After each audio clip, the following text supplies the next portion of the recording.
Jangan lupa subscribe YouTube channel Metro TV News dan pastikan untuk menyalakan lonceng notifikasinya. Polisi telah menetapkan 6 pelaku utama penganiayaan terhadap pegiat media sosial Ade Armando dan 1 pelaku lainnya yang melakukan provokasi di media sosial. Informasi selengkapnya telah bergabung bersama kami, kuasa hukum Ade Armando, Aulia Fahmi. Pak Aulia, selamat sore.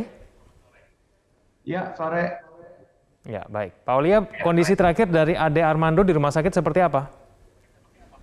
Ya, hari ini kebetulan saya tadi pagi mendatangi rumah sakit bertemu dengan Pak Ade Armando. Ya, alhamdulillah kondisi sih sudah makin membaik, cuman karena kemarin memang banyak sekali benturan keras kepalanya, akhirnya masih kaget lah, masih trauma gitu. Cuman sudah bisa diajak ngobrol, sudah lancar. Baik, Pak Aulia, penyidik Polda Metro Jaya ini sudah memeriksa Ade Armando ya. Ini apa saja materi pertanyaannya?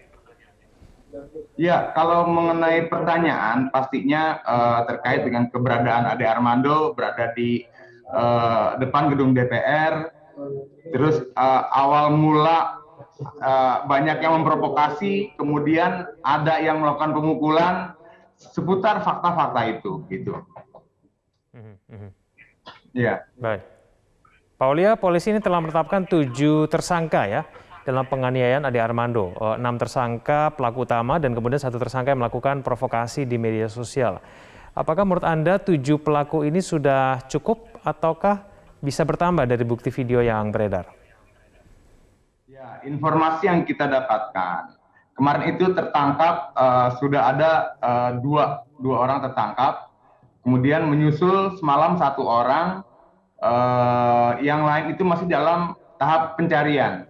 Nah, kalau kita lihat di video ya, yang memang sudah tersebar ya, bahwa pelakunya itu banyak sekali kan yang melakukan pemukulan. Saya berharap sih dalam pengembangan nanti kepolisian dapat menemukan tersangka lain lagi, gitu.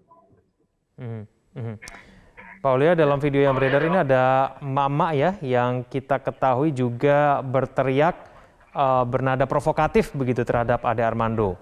Apakah emak-emak ini layak menjadi tersangka? Ya, kalau kita lihat dari sisi hukumnya, siapapun yang terlibat, baik itu yang memprovokasi maupun yang melakukan tindakan pemukulan langsung, harus ditindak tegas. Nah, karena perbuatan pemukulan itu tidak akan terjadi kalau tidak ada provokasi sebelumnya. Nah, ini harus ditindak tegas oleh kepolisian, karena kenapa? Supaya nanti tidak terulang lagi.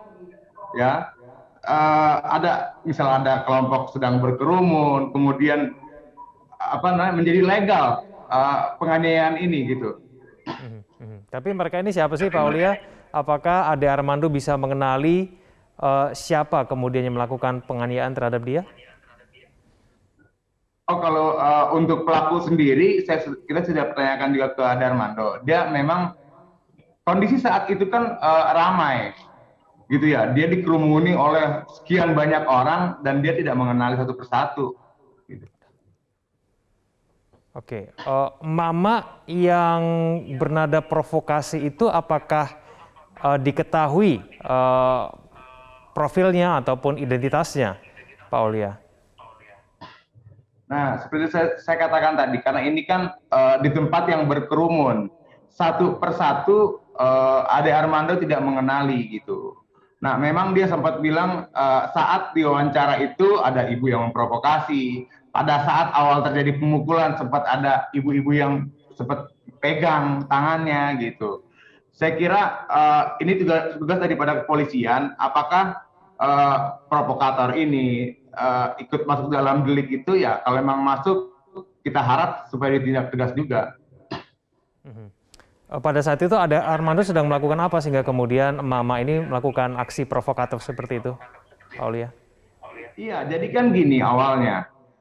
Ini yang harus ditekankan. Ade Armando datang itu untuk mendukung mahasiswa, ya, untuk menyuarakan menolak 3 periode.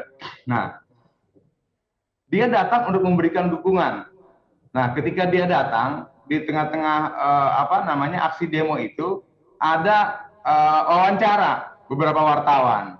Nah, saat ada wawancara, kemudian di tengah jalan wawancara ada ibu-ibu yang meneriakan buzzer apa gitu kan. Nah, kemudian setelah itu adek menilai suasana sudah tidak makin kondusif, ya, karena banyak sekali teriakan. Nah, adek Armando berusaha untuk keluar dari kerumunan. Nah, saat mencoba keluar dari kerumunan inilah, kemudian ada sekelompok orang yang tiba-tiba memukuli gitu. Oke, baik. Pak Aulia Fahmi, terima kasih telah bergabung bersama kami di Headline News. Selamat sore, Pak Aulia.